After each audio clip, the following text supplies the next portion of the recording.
Hello everybody, welcome back to the channel. I hope you're doing good as always. Hopefully I'm not too close. I'm trying to stand back a bit so it doesn't look like it. So today we are going to be talking about The Glory, and we are going to be talking about part 2 and specifically. So essentially they released the first 8 episodes on December, and then on March they released the other ones, which it is from episode 9 to 16, and that's like the second part. So instead of being like a second season, it is like part 2. This is what we're going to be talking today. I'm ready. I have water just in case because I always need water after this video. Yeah, in this time a lot happens in like these few episodes, so instead of trying to talk about everything, which will make this video 2 hours long, and I don't want that, I'm just gonna be focusing on the stuff that had to do with Dongwon's revenge. A few things here that I have to add it because they're so iconic, I just have to talk about it, but overall I'm just gonna be focusing on that. So there's stuff that I definitely left out, so if you go ahead and watch it, you will kind of figure out which parts are left out. Let's start right away. The way that this episode 9 specifically starts is on October 17th. Myung-oh, we're gonna start very strong with names, is still alive at this point. And this is the point where he's getting a ticket to go to Russia, and Dongwon already told him that it was Jeonjin who killed Sohee. He, in this little section, he's calling everybody. So the first one that he calls is Sarah, and what she's doing is stealing money. So my guessing is that this is the point where Dongwon gave her the bag that she had to fill with money, and that's what she's doing. Then he calls Jejun, and he is very focused on Yesol and him being the father of her. And then with Hyejun, what ends up happening is he's in the elevator and he's trying to get her to have sex with him, and that's the point he's like, "Don't you understand that I love you?" And this makes Hyejun cringe so hard. She even hangs up and throws, and she's like, "Nope." We go back to where episode 8 ended, which was when Do-young went in the apartment and Yeonjin is there, which is Dongwon apartment. Now that conversation really doesn't lead to anything because he's trying to figure out why she's there, but she's trying to play it cool. She's like, "Oh honey, why are you here? If I knew that you were here, we would have come here together." And then he sees that the code thingy, the lock of the door is broken, and she's like, "Oh, I just wanted to leave a present for my friend, letting her know that I was here." And I'm like, "Woman, you're not gonna play it cool anymore." He already knows a lot. Also, we know that Sohee body in that last episode, the body wasn't in the morgue. We here find out that it's actually in the freezer in the hospital. I don't exactly know who the person is, I don't have the name written down, but there is a person in the hospital that doesn't really believe that it's suicide, and they moved the body to the freezer. Sarah, Yeonjin, Jejun, and Hyejun, so many names, are together now in Sarah's apartment. And now we know that Myung-oh's investigation took a turn. It is now a drug case. And of course this makes Sarah angry to the core because technically Myung-oh was her dealer for drugs, so that is not good. Yeonjin is like trying to put that aside and be like, that is not important, focus on me, because she showed them the dropout letter thingy of Dongwon, and she's like, she's coming for all of us, we should do something. And Sarah's like, "We don't give a shit. This has nothing to do with us. You were the one that did everything to her, so she's coming for you, not for us." They don't care about Jeonjin at this point, and Jeonjin is like angry because, you know, she wants them to help her, but they're like, "Why would we?" They really don't care. And then they'll realize that Myung-oh actually called all of them, and that he was actually kind of questioning about Sohee to all of them. Here's where we realize that when that happened, they all gave alibis to Jeonjin, and the alibis aren't really true. And then we also get to know that when Jeonjin was in Dongwon's apartment, she took a photo, Hyunam's husband photo, because that was the only one that didn't fit. And Jeonjin does end up finding Hyunam in the parking lot that they always meet Dongwon and her. So there's this conversation that happens there. The daughter gets involved. I mean, Jeonjin kind of mentions the daughter and all of that. So what ends up happening is now Jeonjin wants Hyunam to work for her and get info for her because she can kill the husband faster and better than Dongwon. And Hyunam does it. She does it because she already knew Jeonjin was going to find her, because Dongwon did realize she took the husband photo. Dongwon's mom, I have her name here as Minhee. I don't know exactly if that was the name, but she comes back. Jeonjin gives her money so she can kind of help her take Dongwon out of school, so she doesn't work anymore. So she comes back. This really throws off Dongwon. She already knows it was Jeonjin, but this really throws her whole plan a bit because she didn't expect it. She tries to reason with her a couple of times, but it really doesn't work. The mom is like so involved with the money. It's like, the more money you give me, I'm gonna make her life worse. So that's essentially what she's doing. We get to know finally what actually happened between Myun-oh and Jeonjin. So Jeonjin went to Yeojang, so many names, a clinic that he has. She already went there when Yeojang was there, so she already knew what it was, and she was gonna get a procedure done, but he didn't do anything to her. What he did was take a bit of skin off her, of a scratch that she had on her feet to save it.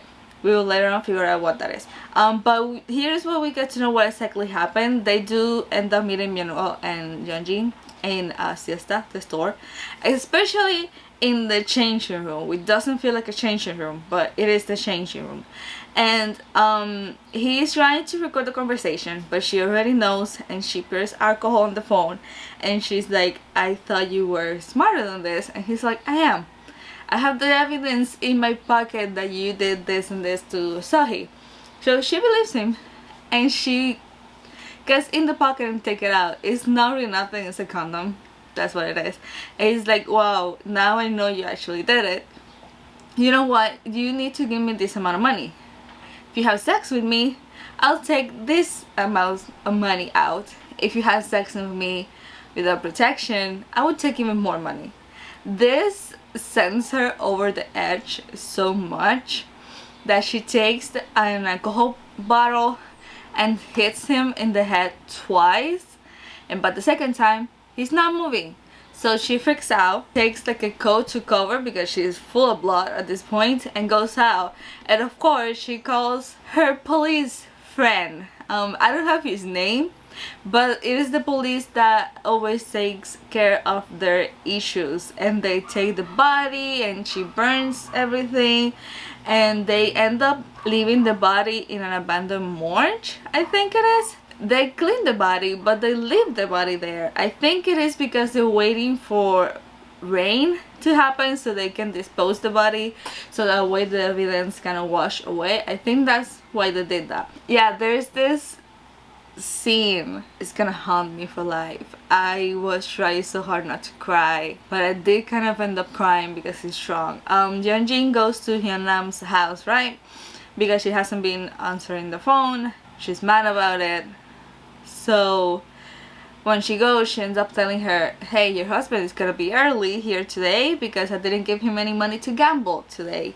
That's the reason why he wasn't in the house that much. She was giving him money. So when he comes back home, he's beating the shit out of Hyunam, like kicking, punching, throwing stuff at her, everything. And it is such a sad and strong thing because she, even though she's getting hit, she's still smiling, and she's like, I'm not scared of you anymore. She's fine, she can take it. She one day will wear red lipstick and be happy and be free, and this just makes him even punch anymore. And it's even extra sad because it was the day that her daughter was going to the USA, and she wanted to go there to kind of see her while the time on the airport, but that didn't happen because the husband was home beating the shit out of her. And I'm crying watching that. I was crying and I was angry at the same time. Like, I wanted to be there and just hit the shit out of him. There's also another day that the husband is on the apartment where they live, and he finds that she has money, and he's about to beat the shit out of her again, but she's like, no, this is, I think she makes up the story that there's this person that she was blackmailing or something like that, because she knew that the daughter of this person killed somebody. And this just made his eyes sparkle. He's like, ooh, who? Give me phone. I'll do it. So he started blackmailing this person, and that person is actually Jeonjin's mother. I don't have her name, but we're just gonna call her Jeonjin's mother. Also, the place where Myung-ho's body is, it is actually Jeonjon place. He bought it.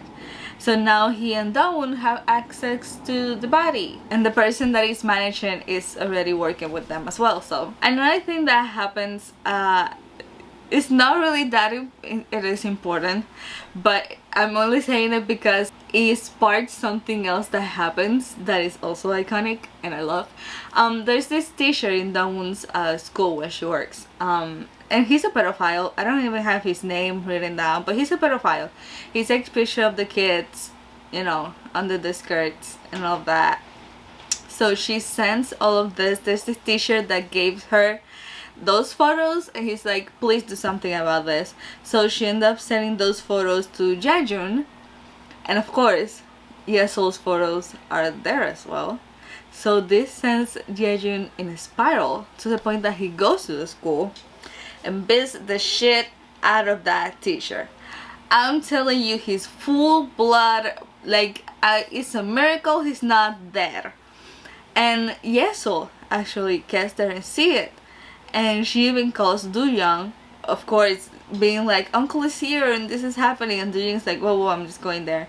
So they're in the police. Jeju gets out of it, but when they're in the parking lot, Jeju and Do-young are fighting in front of the police station. And it is hilarious because I think Jeju only got one punch of two, or one or two. Do-young just beat the shit out of him. He hit him so many times. And you can see Jeju's face like, this bitch is winning. He's confused, but Do-young just ends up leaving. Like, he won. Forget about it. Do-young won that fight, and Jeju is left there like dumb. Jeonjin knows already that Do-young knows that Yesol is not his daughter. They do have this conversation, which I don't know how the fuck he was able to be still and not punch the shit out of her, because she's trying again to have control of the situation, but he's so angry he's not letting her. He's like, I know she's not my daughter. How do you think I felt when the person that is actually the father of Yesol went to school and this and this? And Johnny is like, oh shit. We all know that Sarah does drugs, right? So, and that her father is the pastor of the church and all that. So when she says church, she gets this message, this photo, and it is in an abandoned part of church, I'm guessing, and it is a table full of drugs, just full of it. And of course, she hasn't been doing drugs in forever because Myung-ho is dead. So she goes there, and then the people at church starting getting this message at the same time, and they end up going to that place, and she's already in trance, hallucinating everything, and everybody's there taking pictures. And then at the same time that this is happening, there's an article posted about this person that is coming out with the truth, saying that this weather presenter, Jeonjin's name is not anywhere, but they just said weather presenter was a bully in high school and killed somebody. So of course we kind of know that it's Jeonjin, but her name is not really in the letter that the person released. So of course, because of what happened to Sarah, she's trying to run, but the police catches her before she can even make a run out of it. And then Jeonjin is in her job because they're trying to explain about the whole thing that came out. And Do-jung is there because he took her there. And this is the first time that Do-jung is seeing her lie so bluntly about something, because at this point he knows. So it's the first time that he's seen her lie so easy, without a care in the world, in front of everybody. So you can see his face of, okay, this is the person that I actually married to. Sarah is in jail. She's in the police station at this point, and Hyejun does end up visiting her. And Sarah is like, oh, where is everybody? When are they going to visit me? And Hyejun is like, they're not going to come. Don't you find this strange that when this letter from Jeonjin came out, yours also came out? And yours is much stronger, so nobody's caring about Yeonjin and her thing. Don't you find that strange? So now Sarah thinks that Yeonjin was the one that did everything to her to kind of bury her whole article thingy down, so nobody care about it. So now Sarah wants revenge. Yeah, Myung's body is finally out of the morgue. They take it out, they left it out, the police find it. Dongwoo's mom, what ends up happening with her is Dongwon gets her in a mental hospital. There's this thing that happens in the apartment where the mom almost burned down the whole apartment, and Dongwon uses that recording, because she has a camera where she can see everything, uses that recording to get her mom into a mental hospital. So that is kind of her way of getting her out of her life so she can proceed with her revenge. The police guy, he is now freaking out, of course, so he wants to go out. He wants to retire and go to Hawaii with his family and not care anymore. So he's trying to get Jeonjin and her mom to give him money, being like, I know your secrets, so you're gonna give me money so I can retire and go, and you're gonna leave me alone. So of course Jeonjin's mother is not happy with this. So what she ends up doing is, they are driving, or she's driving, it is at night and it's raining, and the Hyunam's husband, she gets him to go to a place because he's supposed to receive money, but what she does is use him. So when he's crossing the street, she hits him with the car, and then she starts acting like she didn't do shit, like she didn't know, when essentially she knew that he was there. It's just a whole plan for her, so the police guy couldn't actually leave, because she's like, you thought I was going to get you to leave, I was gonna give you money, you're just gonna go? No, if I'm going down, you're going down with me. Yeah, I called the ambulance, the police are gonna be here soon. So they do end up in the police station, and again, she's doing her best acting to act like sorry, and that she didn't see him, and that it was night and raining and she could barely see. And of course she's trying to drag the police guy with her. At this point, what actually happened between Sohee and Jeonjin is that when they were in high school, Jeonjin was out with her friends, and they find Sohee, and she's actually wearing something, the same thing that Jeonjin is wearing. And in the rooftop, Jeonjin is like, I want you to take that off now. You can't have that on. And so that's the first time that she actually stand up for herself and be like, I'm not gonna do that. I don't care about you. I'm not scared about you. You're not gonna intimidate me. I already told you this is a knockoff. I'm not gonna do that. So Jeonjin takes a lighter and like puts it close to her clothes so she starts to burn.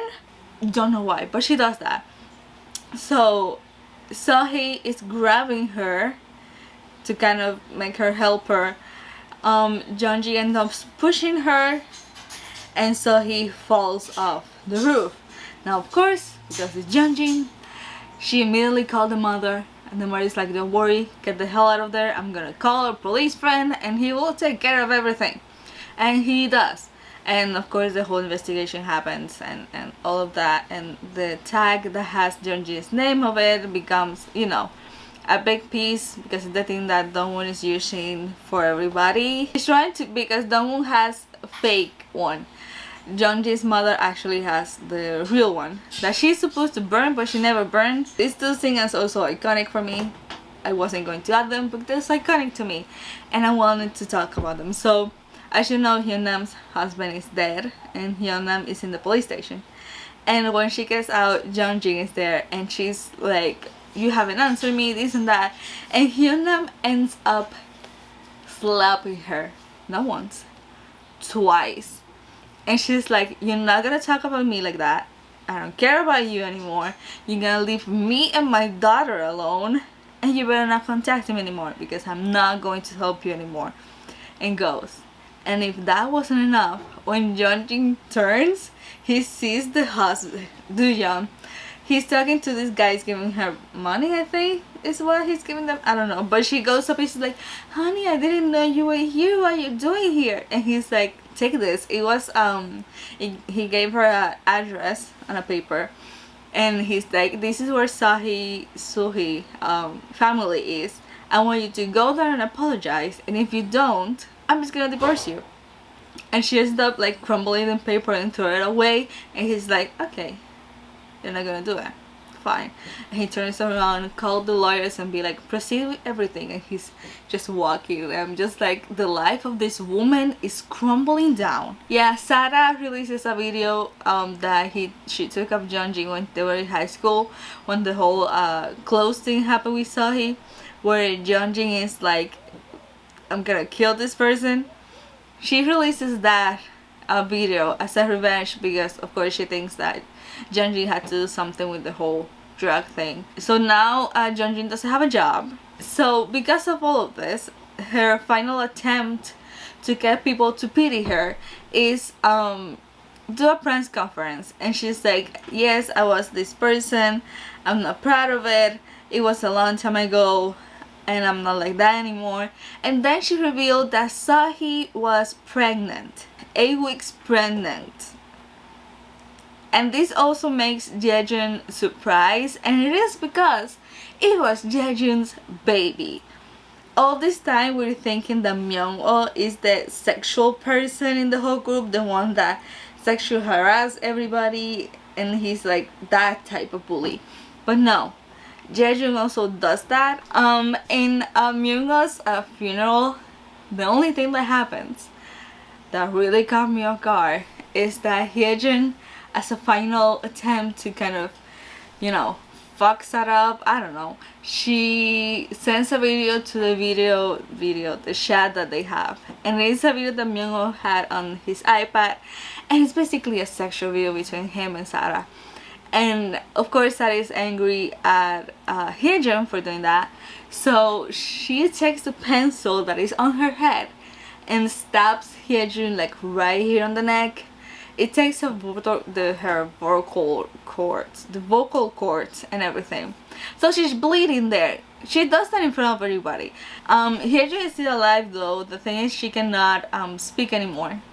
So I'm guessing that's her little thing, because she's the one that always speaks. So something's right. Now she cannot speak. The doctor is like, maybe in the future, but most people don't get her voice, their voice back. So there's this point where we finally get some kind of different emotion from Jaejun, because Dongwon is able to talk to Jeonjin's mother, and he's like, "I want you to give me Jeonjin's name tag, because that's the whole thing with Seohee, her name tag that is supposed to be burned, but the mother never did." So they join the meeting. The mother does end up giving Dongwon's the name tag, and Jeonjin gets there, and she's like, "What are you doing?" Dongwon's like, "Yeah, I just want you to be a part of this, that, you know, your mom is the same as my mom, that leave us alone." And she even gives her the name tag, and then she's like, "And so, you know, this can't even be used as evidence anymore, because the name tag was actually found after the investigation, not during the investigation, so it cannot be used as evidence." And Jeonjin goes to the mother after Dongwoo leaves, and she's like, "Mom, why did you do this?" And the mom is like, Why? To protect myself. I don't have to go down with you. If you're going down as well, I'm gonna protect myself. It is the first time that we see some sad emotion from Jeonjin. At the end, what happens to everybody? We already know what happens to Hyejung and the whole stabbing thing, and she cannot speak and all that. Sarah, after she stabbed Hyejun, we don't see her anymore after that. We can guess she's in jail, but we really don't see her in jail, so after that we don't see her anymore. As for Jejun, Hyejun is in his apartment because they had a thing, and now of course he wants her out. And before that, Dongwoo actually visited Hyejun on the hospital, and she gave her this kind of needle with medicine, I don't know, and she's like, Jejun has glaucoma, I think it is, on his eyes. He uses these drops, and she's like, if you put this in the eye drops, he will actually go blind. So if you want some revenge, you can use this. Take it. So when Hyejun is in the apartment, Hyejun is, of course, mocking her with the whole voice and all of that. So she does it. She puts the whole thingy in the eye drops, and when he's out at night, he uses them, and he goes blind. He gets in an accident, and then he ends up bloody. I don't know how he can still walk, but he gets in this construction place, I think it is. He's high up in a construction place, I don't know, but we hear footsteps. We know that he's not alone, and then somebody pushes him off, and he falls in concrete, I think it was, and he essentially drowns there. Now we don't see the person that pushes him. We don't know. The only thing that we see is a tie, and it had like reddish yellow, kind of orangey colors, and it had like a pattern. That's all we see. But then after that, we see Doojeon with Jessel. I think they were in the airport, and Doojeon is wearing that exact tie. So I'm just gonna conclude that he killed Jejun as revenge. That's my conclusion. Jeonjin is in jail, of course, because of what Myung-oh, the whole skin thing, I didn't explain it, the whole skin thing that Jeonjin took out of her when she was sleeping, it was to put it back on the Myung-oh's body, like under his nails, so they could, you know, be like, yeah, this is her. And then the police figure out that the lighter from Seohee a case and Myung-oh's is the same DNA, so they connected both cases to her. That's the whole thing. But she's in jail now. But with Myung-oh's thing, there's a little twist. When that whole thing happened in the changing room and Jeonjin's go out, there is this girl that works in Siesta. She studied with Dongwoo in high school. She was also bullied by them. And she actually, I don't know if she leaves or she just stays there in Siesta, but she has her own little room. In the changing room, there's a mirror. Behind that mirror, she's there. And when she goes out, because she was there when the whole thing happened, when she goes out, Myung-oh is still alive. And he's like grabbing her by the feet, being like, help me. Now, because he sexually harasses her as well, she takes the alcohol bottle, hits him again, and kills him. So it was her that actually kills him. And then she calls Dongwoo and be like, I don't know what to do, please help me. I don't want to go to jail. And she's like, don't worry, we just had to make people believe that it was Jeonjin who killed him and not you. So she takes the alcohol and they did the whole thing with the skin and everything to make it look like it was Jeonjin who actually kills Myung-oh and not the other girl. So at the very end of everything, we focus more on Jujang. I'm saying his name right, Jesus. Dongwoo does leave him again. This makes him go into a spiral.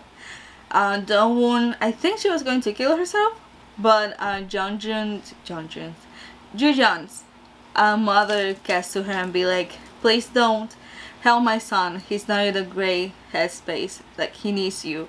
She goes back. There is this scene where every time he gets to her house, his house, he always see the goat table, because in the first part he was like, we will know when each other are in this apartment because we'll make a move in the goat table game. And there is this day that he looks at it and he realizes there is a move and that she's there. and he's like, what do you leave? And you know, they have this conversation, and at this point she already knows that he wants revenge for the person that killed his father. And she's like, I can see that you're not good with this revenge thing, because he was trying to work in the same prison that the guy was, but it really didn't work out. And she's like, I can see you're not very good at the revenge thing, so I will help you. This time I will be your executioner, I think it was, and I will teach you how to, you know, have revenge. And you know, it's the first time, and then they kiss, which is the first kiss in the whole 16 episodes, but they kiss. The guy that killed his father is moved to another prison, which is the prison that Don works now as a teacher, and Jojun's works there as a doctor. And you know, it's kind of symbolizing that he's finally starting his revenge.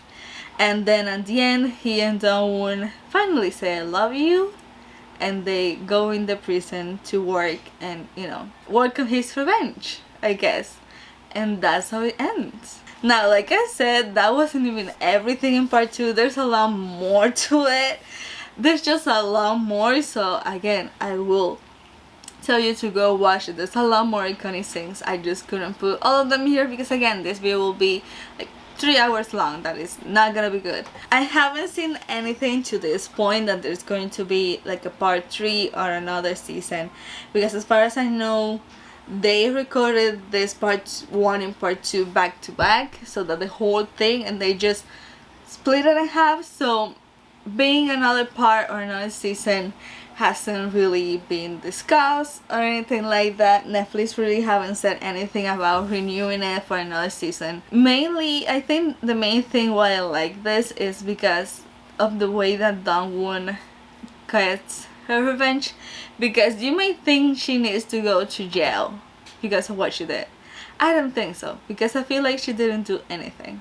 Why? What do I mean by this? She was smart, and she just found info, right? So like Jesul being Jejun's son, the whole teacher pedophile person, Jejun and not Jejun, yeah, Jeonjin killing Sohee and all of that. She just found this information and gave it to them. She just gave it to the right person. Like Jejun knowing that Jesul is his daughter, Hyejun finding the iPad, all of that. She just gave it to the right person in the group. They just did the rest. They all did the dirty work.